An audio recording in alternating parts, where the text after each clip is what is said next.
Sometimes, betrayal doesn't come with warning signs. It arrives dressed in celebration, cloaked in smiles, and takes the shape of the person you trusted most. Tonight was meant to be a celebration, a tribute to a decade of triumph. For 10 years, Elena Porter had stood beside her husband, Ryan Collins, helping him transform his idea into a gleaming glass and steel empire. As she prepared to attend the anniversary gala at his uptown headquarters, she believed they were celebrating a shared success. But Ryan was celebrating something entirely different. Right in front of his most influential clients and colleagues, he stood with a younger woman, draped on his arm, and with a confident smile, introduced her, not as an employee, but as his future wife. He had orchestrated every detail of his new beginning, but forgot one essential detail: the name on the deed to the very building they were standing in. The penthouse above the city buzzed faintly with the sterile hum of climate control. It was an expensive silence. Elena Porter stood before the floor-to-ceiling windows. Her reflection, faint, ghostly, merged with the glowing expanse of city lights. To anyone outside looking in, she had it all. The Porter name carried legacy weight in this city: old money, real estate dynasties. The penthouse, a wedding gift from her late father, Richard Porter, was only one jewel in a crown of generational wealth. Her husband, Ryan Collins, was supposed to be the other. He was her choice, her rebellion. He hadn't come from wealth. He came from hunger, from drive. He had that spark in his eyes that, to someone raised in the cold, polished halls of privilege, felt electric. She saw in him a partner, not just someone to inherit her legacy, but someone to build something new with, something theirs. And so they built Collins Vanguard Group, a boutique investment firm. Her father's initial seed money, Ryan insisted on formalizing and paying back with interest, was the soil. Ryan's tireless ambition was the sun and rain. Elena's quiet strategy and elite network were the trellises that helped it grow. Now, 10 years later, the company was a powerhouse. And Ryan was the king of his domain. A soft buzz on the marble kitchen island snapped her out of her reverie. His phone. Ryan had been in the shower for 20 minutes, his daily ritual, which lately had stretched longer, more frequent. The screen lit up with a message. "Sabrina can't wait for tonight. The world's about to see what I've known all along." So, Elena's breath caught in her throat. Sabrina Chang, the new senior investment strategist, hired 6 months ago. She was sharp, stunning, and driven by a hunger that reminded Elena of a much younger Ryan. He'd praised her endlessly, calling her a game-changer for the firm. Elena had met her a few times at corporate events. She remembered Sabrina's handshake, firm, almost confrontational, and the way her gaze lingered on Ryan just a beat too long. Elena had brushed it off. Paranoia, she'd thought. Just the quiet whisper of insecurity that even the strongest marriages aren't immune to. Ryan was busy, stressed. The 10-year anniversary gala was a massive production, a signal to the financial elite. Of course he was distracted. Of course the late nights were business. His distance was just a byproduct of pressure. That's what she'd told herself over and over, polishing the excuses until they gleamed like truth. But this message, this wasn't business. This was something else. A promise. A secret shared. The bathroom door clicked open. Ryan stepped out, steam trailing behind him. He wore a charcoal robe, his dark hair slicked back. Jaw sharp, posture effortless. He carried the kind of calm confidence that drew people in, clients, partners, women. "Hey," he said, voice smooth like aged bourbon. He walked over and kissed her cheek, a gesture so practiced it felt hollow. He didn't notice the stiffness in her shoulders or that her smile never reached her eyes. "You ready to knock 'em dead tonight?" "Elena," the governors confirmed, "Harrington from Summit Ventures is flying in just for this. This is it. We cement our legacy. Our legacy." The words landed like ash in her mouth. She wanted to hold up the phone, to shout, "Who is Sabrina? What is she about to see?" But that wasn't her way. Her father, Richard Porter, a man who could dismantle rivals with a single call, had taught her well. Never show your hand until you're ready to lay down the winning card. Emotion is weakness. Knowledge is power. "Of course, darling," she replied, her voice a flawless imitation of the devoted wife. "I just need to figure out what to wear.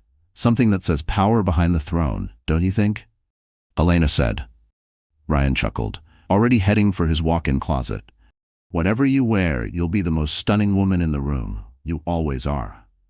The compliment, once a source of warmth, now settled in her gut like cold stone. He hadn't truly seen her in years. To him, she was the Porter name, the flawless hostess, the elegant accessory by his side. He had no idea of the storm gathering quietly behind her calm hazel eyes. As he disappeared behind the closet doors, Elena drew a steadying breath. The gala was in 3 hours. For 10 years, she had been the strategist behind the empire, handling the logistics, calming the conflicts, connecting Ryan to the power brokers, while letting him bask in the spotlight. She had believed they were equals. Now she saw it clearly. To him, the throne had only ever had room for one, and he was already grooming her replacement. A cold, quiet resolve took root in her chest, hardening over the ache. Ryan was a precise planner. Tonight, he would make a bold, calculated move, one designed to reshape their public image, their future. He thought he held every card, but he'd forgotten one. Elena walked to the large carved desk in the corner of the living room. It had once belonged to her father. She slipped a silver key from the chain around her neck and unlocked a small rosewood box. Inside were carefully kept personal records, ones her father had instructed her to maintain separately from the marital estate. Birth certificates, her private trust, and a thick blue folder. She pulled it free. On the cover, in her father's sharp, confident handwriting, Collins Vanguard Group, 92 Lexington Tower, property deed and trust agreement. Ryan had repaid the startup capital years ago and took great pride in it. But her father, always the strategist, had never treated it as a simple loan. When family was involved, the support came bundled, and part of that bundle was the physical workspace. The top 3 floors of the prestigious Lexington Tower, bought outright through a blind trust. Leased to the firm for $1 symbolic per year. The lease was airtight, the terms unbreakable, and the sole beneficiary of that trust, the true legal owner of the company's headquarters, Elena Porter. She ran her finger over the embossed gold seal. Ryan had overlooked one crucial detail in his ambitious rush to build an empire. He'd forgotten its foundation, the one Elena's father had laid. He saw the building as a monument to his success. He never realized it was actually his cage. Tonight, he intended to unveil his future wife to the world. Elena smiled slowly, a dangerous curve tugging at her lips. What a shame. He was about to do it in her building. She closed the folder with deliberate calm. The pain hadn't left. A raw, gaping wound still throbbed in her chest. But something new had joined it, the cold, exhilarating pulse of strategy. Richard Porter's daughter was ready to enter the arena. The next 2 hours were a display of absolute control. Elena moved through her preparations with surgical precision. She chose her dress, a sapphire blue sheath from a designer Ryan wouldn't recognize. It wasn't about looking beautiful tonight. It was about command. The color was deliberate, deep water, frozen steel. She pulled her blonde hair back into a sleek chignon at the nape of her neck, not the soft, loose curls Ryan used to prefer. Her jewelry was sparse but meaningful. Diamond earrings gifted by her father on her 21st birthday, and on her right hand, a striking sapphire ring that matched her dress perfectly. Her wedding ring, however, remained behind, resting silently in its velvet tray. While she dressed, she made 2 phone calls. The first was to Charles Wentworth, her father's oldest friend, and the Porter family's estate attorney for over 4 decades. He was mostly retired now, but his mind was still razor-sharp. "Charles, it's Elena." "Elena, my dear girl, to what do I owe this surprise? I hope you're calling to remind an old man about tonight's celebration. My tux is already laid out." "I need a favor," she said, her voice calm, "and your full discretion." Instantly, the warmth in his tone vanished, replaced by the clipped focus of a professional. "Of course. What do you need?" "I want you to bring a certified copy of the Lexington Tower Trust Agreement. I have the original, but I want a notarized duplicate on site. And I need you ready to act as a legal witness for a conversation." There was a brief pause. Charles was one of the few people who knew the full depth of Richard Porter's legacy. He understood exactly what that document meant. He didn't ask questions. He simply replied, "I'll be there. Anything else?" "Yes," Elena said, glancing at her reflection in the mirror. The woman staring back wasn't broken. She was ready. "Be prepared," she added softly, "for a bit of theater." The second call was to a man named Daniel Cho, the head of IT security at Collins Vanguard Group. Daniel had been with the company since day one. He was a quiet, unassuming presence, resolutely loyal to Elena. Years ago, when his son had become critically ill, it was Elena who had quietly arranged for a world-class specialist, covering the costs herself and bypassing the company's insurance system. Daniel had never forgotten that debt. Daniel, it's Elena Collins. She never used her maiden name at work, but tonight the illusion had to remain intact. Mrs. Collins, is everything all right? Everything's fine, Elena replied, her tone calm. I just have a small, unusual request for tonight's gala. During the main presentation, when Ryan is giving his speech, I need you to do something for me. There will be a large display behind the podium, correct? Yes, the logo animation loop. I'm going to send you a file. At a very specific moment, I need you to override the loop and display this instead. Daniel paused. And what will the signal be? You'll see me take a sip of water at the front table. That's your cue. He hesitated. Mrs. Collins, Mr. Collins has a very particular deck he plans to use. This would interrupt it. I understand, Elena said, her voice firm but never unkind.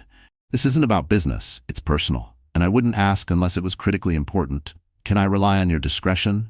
Daniel was silent for only a beat. For you, Mrs. Collins, anything. Send the file. Elena prepared it herself, a simple, tasteful slide. White background, black text, no threats, no drama, just truth. A direct quote from the trust. The property located at 92 Lexington Tower, floors 48, 49, and 50, is held in the Irrevocable Porter Family Trust, with Elena Porter as the sole and exclusive beneficiary and legal owner. All leasing agreements are subject to her sole discretion. She emailed the file to Daniel with the subject line, for presentation use. When Ryan stepped out of the closet, he looked every bit the monarch he aspired to be. His tuxedo was flawless, cufflinks platinum, smile radiant. Wow, he said, taking her in. You look formidable. It was perhaps the most sincere compliment he had given her in years. Thank you, Ryan, she said smoothly. It's a formidable occasion. The elevator ride down was silent. The air shimmered with tension. Ryan was nearly buzzing, brimming with anticipation, charged with the thrill of the reveal he was about to unleash. In his mind, he was the ringmaster, orchestrating the grand finale. Elena, seated beside him, was the embodiment of poise. The blue folder containing the original deed was tucked neatly inside her designer clutch. A strange sense of calm had settled over her. The initial pain had burned away, leaving only cold, focused clarity. She wasn't just here to witness her husband's betrayal. She was here to direct it. They arrived at Lexington Tower, the grand lobby already pulsing with the city's elite. Investors, politicians, socialites, the powerful and the powerful adjacent. Ryan was instantly surrounded, shaking hands, nodding, soaking in praise. Elena remained beside him, the perfect image of the elegant, supportive wife. She smiled, nodded, exchanged pleasantries. And then she saw Sabrina Chang. The younger woman wore crimson. Bold, deliberate, a statement. She looked radiant, flushed with the thrill of victory. Their eyes met briefly, and for just a flicker, Elena saw something in Sabrina's expression. A mix of triumph and pity. It cut deeper than she expected, but she buried the sting. Pity was the last thing she would ever accept from that woman. Near the champagne fountain, she spotted Charles Wentworth, small in stature, refined in presence, dressed in an impeccably tailored navy suit. As she approached, he gave her a discreet nod, lightly tapping his breast pocket. The document is in place, he murmured, handing her a glass of champagne. Thank you, Charles, she replied quietly. Now enjoy the show. Elena floated through the crowd like a queen in full regalia. The Porter names still turned heads, still demanded respect. Men who had once dealt with her father approached her with reverence. Elena, you look radiant. Your father would be proud of what Ryan's built, one said with a warm smile. My father believed in strong foundations, she replied smoothly, her words layered with a meaning only she understood. She took her seat at the head table, front and center. Ryan's place was beside hers, though he was still working the crowd. The seat on his opposite side sat noticeably empty, a position of honor, waiting to be filled. The lights dimmed. The company's COO, a man named Robert Lang, took the stage. He launched into a polished introduction, praising a decade of innovation and bold leadership. He was building to a climax, and just behind the curtain, near the edge of the stage, Elena spotted Sabrina, half concealed, nearly trembling with excitement. She looked like a bride waiting to be called forward. Robert finished. And now, the man who made it all possible. Our founder, our leader, our visionary, Ryan Collins. The room exploded with applause. Ryan strode confidently onto the stage, basking in the glow. Ryan looked out over the crowd, his eyes gleaming. This was his apex, the summit of everything he had worked for. He began his speech, his voice rich and steady, commanding the room with practiced ease. He spoke of humble beginnings, of daring ambition, of the relentless pursuit of greatness. He was magnetic, part showman, part visionary, and the room was captivated. Elena sat perfectly still, hands folded neatly in her lap, her expression unreadable as she watched the performance unfold. This last decade, Ryan said, his voice lowering into something more intimate, has been about building a foundation, about sacrifice, about making hard choices to arrive at this moment. He paused, his eyes drifting across the crowd, conspicuously skipping over Elena. But success isn't a destination, it's a journey, and that journey means nothing without someone to share it with. The future demands a new vision, a new kind of partnership. Here it came, the tension in the room thickened. He was veering off script. The crowd shifted, murmuring with curiosity. I've brought this company to where it stands today, Ryan continued, his voice now full of swelling emotion. But for the next chapter, for the future of Collins Vanguard, I need a partner who shares my drive, my fire, my belief in what's to come. He turned and extended his hand toward the edge of the stage. And so it is my great honor to introduce to you, not just an incredible mind within this firm, but the woman who will walk beside me into the future. My inspiration, my partner, my future wife, Sabrina Cheng. A collective gasp rippled through the audience. Sabrina, radiant in her crimson gown, stepped forward and took Ryan's outstretched hand. The applause was hesitant, scattered, confused. Eyes darted between the smiling couple on stage, and the woman sitting at the center of the head table, stone-faced, unmoving. Elena, his real wife. Ryan beamed, raising Sabrina's hand like a victor holding a prize. He was so immersed in his moment of glory, so wrapped in his carefully crafted story, that he missed what was happening in the room, how admiration shifted into unease, and whispers rippled like a rising tide. He saw only the bright, perfect future he imagined, shining beside him in red. Sabrina, for her part, looked elated, if slightly overwhelmed by the weight of the moment. Sabrina gazed at Ryan with unfiltered adoration, seemingly oblivious to the hundreds of eyes now locked on the woman she was displacing. In her mind, the story Ryan had fed her for months was finally coming true. He was the brave man breaking free from a cold, loveless marriage of obligation, for real, passionate love. She was the heroine now. Ryan leaned toward the microphone, his voice thick with rehearsed sincerity. Sabrina and I will lead Collins Vanguard into a bold new era. This building, this very office, will be the home of our new beginning. That was the cue. At the front table, Elena lifted her glass of water. She took a slow, deliberate sip, her eyes locked on Daniel Cho, stationed at the tech booth near the back. He saw it. His face was pale, but he nodded, barely visible. A subtle confirmation. Behind Ryan and Sabrina, the towering screen flickered. The gleaming Collins Vanguard logo blinked away. For a moment, there was only black. Then, white. Crisp, clean, brutal. The slide Elena had crafted filled the screen. Black text, sharp as a blade. The property located at 92 Lexington Tower, floors 48, 49, and 50, is held in the irrevocable Porter Family Trust, with Elena Porter as the sole and exclusive beneficiary and legal owner. All leasing agreements are subject to her sole discretion. Ryan was still smiling, his arm wrapped around Sabrina, when the first gasp echoed from the audience. Another followed. Fingers pointed. Confused murmurs swelled into a loud collective unrest. Ryan's grin faltered. He turned toward the screen, brows drawn, clearly expecting a tech hiccup. He read the slide. Once, twice. The color drained from his face. The light, his stage, his moment, seemed to suck the life from his skin. His arm dropped from Sabrina's waist. Sabrina looked up, puzzled, then followed his stunned gaze to the screen. Her triumphant expression curdled into confusion. Ryan, what is that? What does that mean? But Ryan didn't answer. He couldn't. His carefully constructed reality was unraveling, publicly, unmistakably, and without mercy. He stared into the crowd, mouth slightly open, blinking like a man struck by lightning. And then, a new sound emerged, soft, steady, the unmistakable click of high heels on polished marble. Elena had risen, with a calm so sharp it was nearly terrifying. She moved toward the stage, her clutch containing the original deed firm in hand. The crowd parted instinctively, as if she were Moses dividing the sea.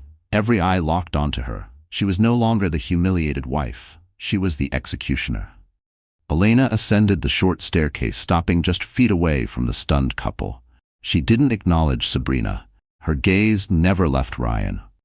"A beautiful speech, Ryan," she said, her voice calm, measured, amplified clearly by the still live microphone. The room froze, collectively holding its breath. A new dawn, a bold future, very inspiring. She stepped closer. "There's just one small piece of paperwork we need to settle before you and—" She let the name linger, sharp and foreign on her tongue. "Sabrina, begin this next chapter." She reached into her clutch and withdrew the blue folder. She didn't open it. She simply held it up, steady and certain. "You seem to be under a slight misapprehension about whose headquarters this is." Ryan stared at the folder, then at Elena. The shock on his face had twisted into something darker. Panic, desperation, fury. "Elena, don't do this," he hissed, barely audible, venom threaded through his voice. "Not here." "Here's exactly where you chose," she replied, her voice never rising, never betraying the inferno beneath her flawless exterior. "You selected this stage. You invited the governor. Our clients, our friends. You wanted a public performance." She paused. "Well, here it is. But the difference is, mine is rooted in truth, not fantasy." Finally, she turned her gaze to Sabrina, whose glow had long since vanished. Horror and confusion had taken its place. "Miss Chang," Elena said, tone professional and impersonal, "you were introduced as the future of this company. As a talented analyst, I'm sure you understand the importance of due diligence before committing to a partnership." Her eyes returned to Ryan. "You see, the asset you believe you've acquired," she gestured toward him, a slight flick of her wrist, "comes with certain liabilities." Then, sweeping her hand out to encompass the grand, opulent space around them, she added, "And the foundation upon which you plan to build that future. This building is, in fact, mine." She turned her eyes back on Ryan, sharp, unflinching. "My father taught me that the first rule of business is to know your assets. And you, of all people, should remember the second." She paused. "Let the silence settle like dust. Never tolerate a liability that threatens the enterprise." Elena placed the folder gently on the podium. "This is the original deed," she said. "As sole owner, I am now exercising my discretionary rights under the trust agreement. Effective immediately, the current lease held by Collins Vanguard Group is terminated." A new wave of disbelief rippled through the room. From the crowd, Charles Wentworth stepped forward. His voice, though calm, rang out with the weight of finality. "I can attest to the authenticity of this document and to Mrs. Porter's full legal authority as the rightful property owner." Elena turned to Ryan, whose face was a tangle of disbelief and barely contained rage. "So by all means, Ryan," she said coolly, "please, continue your speech, share your bright new vision. You'll just need to do it somewhere else." Her voice sharpened. "I want you, your personal belongings, and your future wife." She laced the words with acid. "Off my property by 9 a.m. tomorrow. Security will ensure it." She turned her head slightly toward the side of the stage. The head of security stood there, eyes wide, frozen in place. He looked at her, then Ryan, then back at her, and nodded. He began moving toward the stage. Sabrina, finally finding her voice, let out a shaky, broken cry. "Ryan, you told me she knew. You told me it was over. You said this was all yours." Ryan couldn't look at her. He could only stare at Elena. His eyes were burning, not with defiance, but with the full fury of absolute public defeat. He had been outmaneuvered, outplayed, and stripped of everything in the most public way imaginable. The king had been dethroned in the throne room that was never his to begin with. Elena didn't wait for the security team to arrive. Her work was complete. She cast one last glance over the devastation left behind, her husband's broken pride, Sabrina's tear-streaked confusion, and then she turned, her back straight, head high. She walked off the stage, through the stunned, silent crowd, and out of the ballroom, never once looking back. The click of her heels against the marble floor echoed behind her like a closing gavel, final, deliberate, triumphant. The moment Elena Porter vanished through the grand ballroom doors, the spell broke. Chaos erupted. The exit of the Queen signaled the unraveling of the court. The governor, his face locked in a mask of diplomatic indifference, was the first to be quietly ushered out by his security detail. One by one, the city's elite followed, investors, executives, politicians, fleeing the nuclear fallout of scandal. Reputation was currency, and no one wanted to get caught in the collapse. On stage, Ryan Collins remained motionless, a monument to shattered power. The guards reached him. Two large, expressionless men in dark, tailored suits stepped forward. One of them, George, a longtime building employee, spoke in a voice that was quiet, respectful, but unmistakably firm. "Mr. Collins, I think it's time to go." "Mr. Collins." "Not, sir." A subtle, devastating shift. The power in the room had officially changed hands. Sabrina snapped. She turned to Ryan, her voice rising into a shrill cry of disbelief. "You lied to me. You lied about everything. The lease, the property? What the hell is happening? You said she was nothing, just a society wife. You said the divorce was done." Ryan finally jolted from his stunned paralysis, grabbing her arm. "Shut up, Sabrina. Just shut up," he hissed. The charm was gone. The facade had crumbled. He wasn't a visionary CEO anymore. He was a man cornered, stripped bare. His eyes darted from Sabrina's face to the backs of guests fleeing the ballroom, to the glowing white slide that still glared behind him like a verdict. His empire, decapitated in one precise public strike. "Don't touch me," Sabrina screamed, yanking her arm away. Whatever fantasy she had believed in, the romance, the promise, had shattered. Now all that remained was the truth. She hadn't been his muse. She had been his co-conspirator in a failed coup. And she was about to walk away, unemployed and publicly humiliated. "You've ruined me," she spat. Ryan didn't even register her words. His mind was spinning, desperate for escape. He suddenly turned to the remaining staff and guests. "This is illegal," he shouted, voice cracking. "She can't do this. This building. This is company property. We have a lease." From the crowd, Charles Wentworth's voice cut cleanly through the noise, calm and ironclad. "The lease your firm holds, Mr. Collins, is with the Porter Family Trust, not with Mrs. Porter directly. And as stated in Clause 17b, clearly outlined in the original agreement, the trustee reserves the right to terminate said lease without cause in cases involving disrepute to the property or the trust." He paused, his gaze cold and unwavering. "I'd say this qualifies." Ryan went pale. He remembered the documents. He'd signed them a decade ago, barely skimming the legalese, so eager to access the Porter capital, so hungry for the name, the building, the prestige. He'd seen only the cash. He'd missed the cage. He didn't resist as the guards flanked him and began to lead him from the stage. As he passed the podium, his eyes fell on the blue folder Elena had left.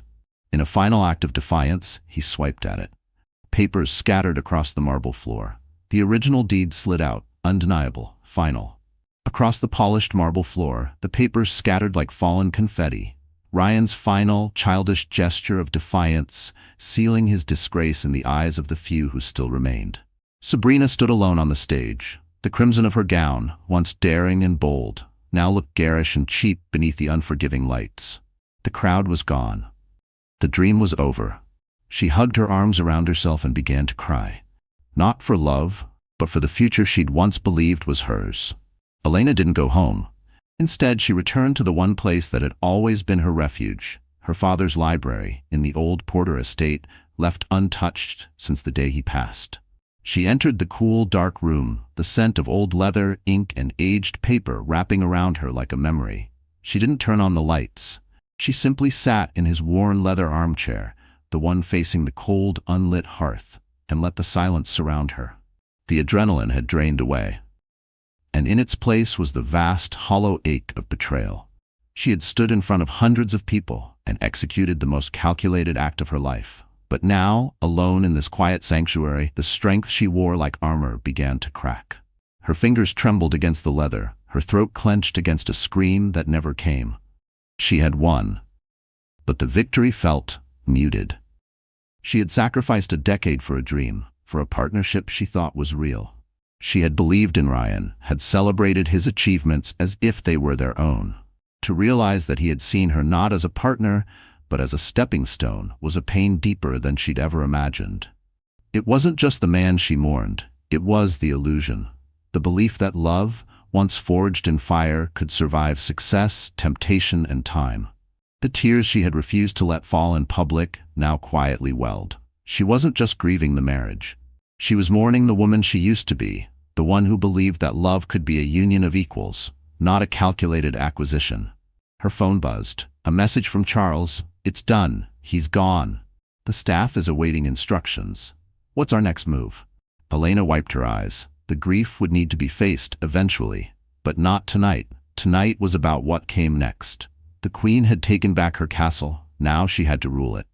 She stood and switched on a single green-shaded lamp atop her father's desk. The soft glow warmed the room, pushing back the darkness. Her eyes lifted to the portraits lining the walls. Generations of porters staring back at her, stoic and unyielding. They had built this legacy. She would protect it. She was one of them. Elena picked up her phone and began to type. "Charles, instruct Daniel Cho to lock Ryan and Sabrina out of the system. Full access revoked. Emails, servers, files, like everything. Have security collect their personal belongings. Send them to a secure storage unit. Tell Robert Lang to schedule an all-hands emergency meeting for 10 a.m. tomorrow. I'll be leading it. And Charles, find me the most ruthless divorce attorney in the city. The war is just beginning." She hit send. A new kind of stillness settled over her, not numbness but clarity. Steel. Ryan had underestimated her.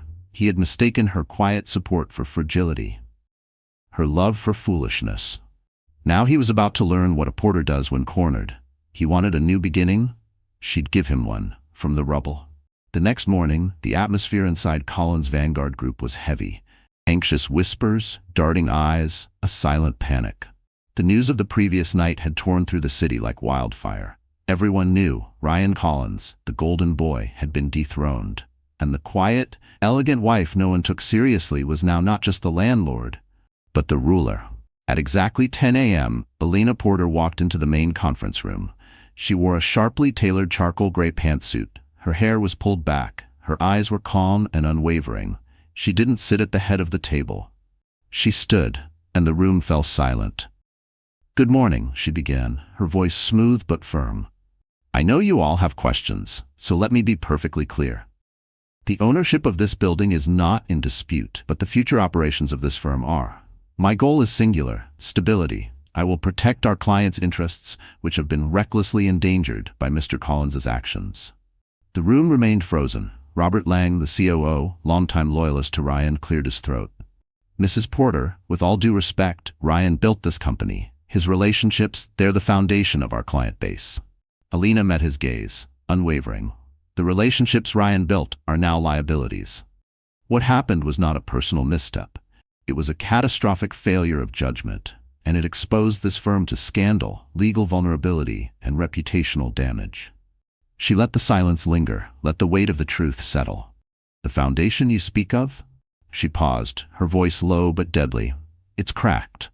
Therefore," Elena said, her voice unwavering, "as of this morning, I have filed for divorce on the grounds of adultery, and more importantly, I've petitioned the court to freeze Ryan's assets pending a full forensic audit of the firm's financials."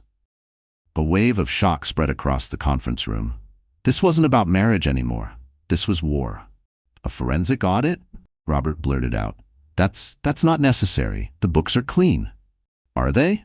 Elena asked, her tone glacial. "Let's hope so, because my father didn't just teach me real estate, Robert." She leveled her gaze at him. "He taught me how to read a balance sheet. And for the past 6 months, I've seen things, vaguely labeled consulting fees, discretionary expenses, significantly beyond the norm, even for a firm this size. This wasn't just fallout from betrayal. This had been building for months. Elena hadn't waited for a text message to tell her something was wrong. The late nights, the distance, the shift in Ryan's behavior. She had already started digging, quietly hiring an independent accountant to review public filings. And what she found had alarmed her. Now, with full authority, she could investigate from the inside. Over the next week, Collins' Vanguard became a war zone. Through his attorneys, Ryan fought back, hard. He accused Elena of staging a personal vendetta, a hostile corporate coup. He tried rallying support from senior partners and clients, casting himself as the victim of an unstable, emotional wife. But the story didn't stick. Everyone remembered the gala. They remembered the screen, the slide, the moment the illusion shattered. His support evaporated. Sabrina Chang vanished, her profile scrubbed from the firm's website. Rumor had it she had retained counsel and was threatening to sue Ryan for misrepresentation and wrongful termination. She had been a piece on the board, not a queen. And now, she was left with nothing but whispers and shame. But the real reckoning came from the numbers. The forensic accounting team Elena had hired moved in fast and without mercy. They combed through the company's finances like bloodhounds, and what they found confirmed her suspicions. It wasn't just excessive spending, it was fraud. The breakthrough came from an unexpected place. Daniel Cho, the firm's loyal head of IT. Elena called him into her new office, Ryan's former office, now fully redecorated and repurposed. "Daniel," she said, "I need everything." Ryan was building a life, an expensive one, far beyond what his reported income could support.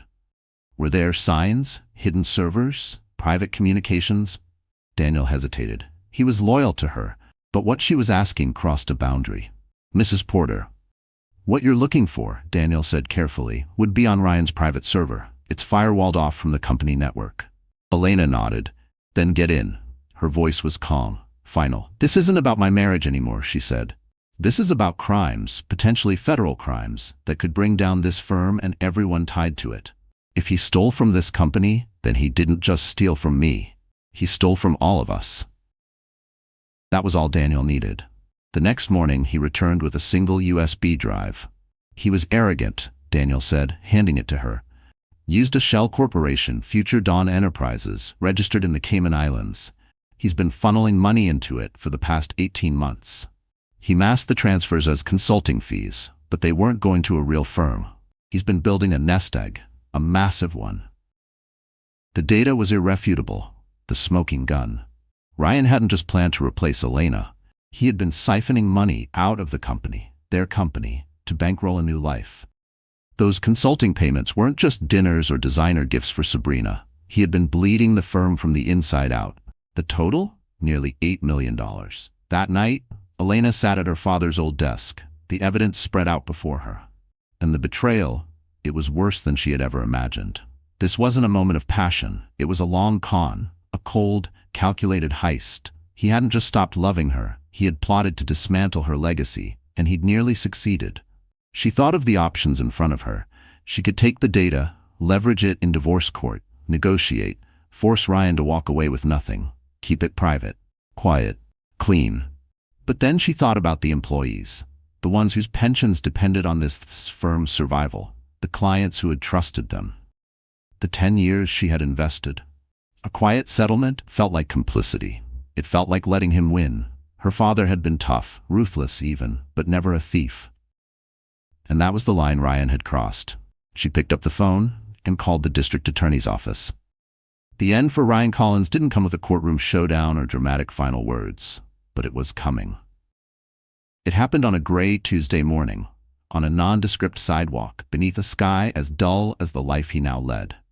Ryan Collins had just left his attorney's new office, a cramped, lifeless suite in a second-rate building, the kind of place that screamed decline. Even now, he held on to a sliver of his trademark arrogance. He still fancied himself a fighter, a victim of betrayal, a man wronged by a vindictive wife. He was talking strategy, planning a counterattack, a lawsuit, a media play. He still believed his charm, his voice, his presence could salvage something, rebuild the narrative. He imagined redemption, a comeback, a second act. He was, as always, the hero of his own story. As he stepped through the building's glass doors, adjusting the collar of a suit that now fit his thinner frame like a costume, 2 men in plain jackets stepped into his path. They looked like accountants or auditors, not threats. "Ryan Collins?" one of them asked, his tone flat. "Yes," Ryan replied, irritation flickering. "Another subpoena? You're under arrest." The badge was raised. The words followed like hammer blows. Grand larceny, multiple counts of wire fraud, embezzlement. They didn't register at first, but then came the handcuffs. Cold, unforgiving. Reality struck with brutal finality. "This is a mistake," Ryan stammered, the polish draining from his voice. "This is a marital dispute. My wife." "Your wife's testimony to the grand jury was clear, Mr. Collins," said the second agent, with the weary tone of someone long past sympathy. "So were the forensic reports, the Cayman account, the transfers from Foot." You have the right to remain silent. Click. The handcuffs locked around his wrists with a metallic finality that echoed through the hollow space where his future used to be. And just like that, the fight was gone. No more narrative. No more charm. No more Ryan the visionary, Ryan the hero, only Ryan the criminal. The legal battle that followed was pure formality. The district attorney's office had mountains of evidence, bank statements, shell company documents, testimony from Charles Wentworth, from Daniel Cho, from the entire accounting team. Elena had quietly assembled. But the most damning piece? Elena Porter's testimony. Cool, precise, unshakable. It was the capstone. She took the stand not as a scorned wife, but as a CEO betrayed. Elena Porter, dressed in a sharp navy blue suit, exuded composure. She didn't speak of heartbreak. She spoke of wire transfers, shell corporations, and forged consulting invoices, with such surgical clarity that the courtroom was left breathless. It was facts, not fury, and it was devastating. No dramatics, no tears, just truth.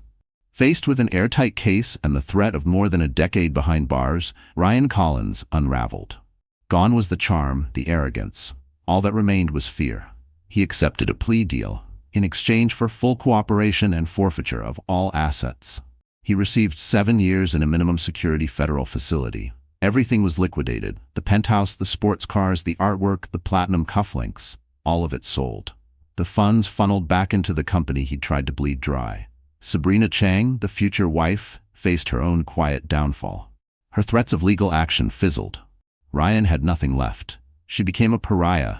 Her once bright career reduced to whispers and warnings at cocktail hours. She disappeared. Another casualty of ego. In the aftermath, Elena rebuilt. She renamed the company, the Sterling Collins Group. The name was a stroke of brilliance. Sterling stood for legacy, stability, her father's foundation. Collins stayed as a public marker, a quiet psychological twist. She hadn't burned the house down. She'd preserved it, purified it. Elena led differently. Strategic, ethical, no theatrics. Fear was replaced with focus. Ego with collaboration. Clients who had hesitated returned, not swayed by marketing, but by her plan. Transparent, unflinching, disciplined. The company didn't just survive, it stabilized, and it began to thrive again. One crisp fall afternoon, Charles Wentworth stepped into her office. Sunlight poured through the glass, bathing the executive suite that was now unquestionably hers. He laid a single-bound document on her desk. "It's done," he said softly. "The divorce is final." He signed everything without protest. "You're officially a free woman, Elena," Charles said. She looked down at the final decree, the legal severance of a debt. But there was no rush of victory, no. Only a profound, quiet peace that settled in her chest like string. She crossed the office. Below her stretched the city, buzzing, sprawling, ceaseless. But it no longer looked like a place she simped before. It looked like a landscape. The paper in her hand was more than a legal document. It was a tombstone for 10 years of belief, hope, and devotion. It held no weight in her fingers, but it pressed down with the gravity of everything she had endured. She didn't cry. She had no tears left. What filled her now was silence, the kind that follows after a storm where nothing moves and everything's dead. She had built a life on shared dreams, and when those dreams turned to lies, she had watched them crumble. Now there was only clarity, only space to rebuild, not from someone else's blueprint, but from her own. The scar Ryan left remained, a faint line in her memory. But it no longer hurt. It was just a reminder of what she'd survived, of what she'd claimed, of who she had become. She had burned her old life to the ground, and in the ashes forged something entirely her own. The Sterling Collins Group wasn't her father's legacy, and it certainly wasn't Ryan's dream. It was hers, built on truth, fortified by betrayal, and untouchable by anyone ever again. In the end, this wasn't a story about infidelity. It was a story about power. The power we give away, and the power we forget we already have. Elena Porter had once believed she was the scaffolding holding up someone else's ambitions, only to discover she owned the foundation. Her journey through the fire had revealed her greatest truth, that sometimes the most devastating endings are just the beginning of your real story. So the story is over, our wonderful friends. Are you still here at this hour? If you're still with us, maybe that means something in this story touched your heart, even just a little. And if it did, let's take a quiet moment now, not to rewind the drama, but to really reflect. This wasn't just a tale of betrayal or scandal. It was about something deeper: resilience, reclaiming your worth, and remembering the power you already hold. We often let people borrow parts of us, our time, our love, our dreams, thinking it's the cost of connection.